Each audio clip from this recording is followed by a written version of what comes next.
వరుసబెట్టి జరుగుతున్నటువంటి పరిణామాలు ఎట్లా తయారైపోతున్నాయి అంటే ఈ మధ్యకాలంలో లెక్క చెప్పడం కూడా తెలియనటువంటి పరిస్థితులకు వెళ్తున్నాయి. జాయినింగులు ఒకవైపు, పార్టీల జాయినింగులు ఒకవైపు, రెండో వైపున విషయాలు ఏది రాజకీయాలు ఎవరు గెలుస్తారు ఎవరు ఓడతారు ఇవన్నీ.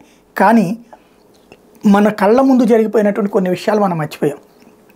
నోట్ల రద్దు అందులో ఒకటి. 500 నోట్లు 1000 నోట్లు రద్దు, ఆ తర్వాత 2000 నోట్లు దశల వారీగా ఉపసంహరించుకుంటామని. ఇదివరకు అయితే మనం ఓపెన్ చేస్తే 2000 నోట్లే వచ్చాయి ఏటీఎంలు, ఇప్పుడు ఎక్కడా రావట్లేదు. ఈవెన్ మనం బ్యాంక్కి వెళ్తే ఇదివరకు 2000 నోట్లు కట్టలే అయ్యే ఇచ్చేవాళ్ళు, నాకు కట్టో లేకపోతే 2000 నోట్ల రూపాయలు. ఇప్పుడు అవి ఇవ్వట్లేదు. ఎందుకని? అవి దశల వారీగా ఉపసంహరించుకో. ఇప్పుడు ఇంకా మార్కెట్లు ఎన్ని ఉన్నాయి టైం పూర్తయిపోయాకంటే మార్కెట్కి సంబంధించి గత ఏడాది మే 19న ప్రభుత్వం నిర్ణయం తీసుకున్న తర్వాత 2000 రూపాయల నోట్లు ఇంకా పూర్తిగా రాలేదట. 97.69% మార్కెట్ నుండి తిరిగి వచ్చినట్టు రిజర్వ్ బ్యాంక్ చెప్పింది. ఇప్పటి వరకు 8,202 కోట్ల రూపాయలు, 8,202 కోట్ల రూపాయలు 2000 నోట్లు మార్కెట్లో ఉన్నట్టు తేలింది.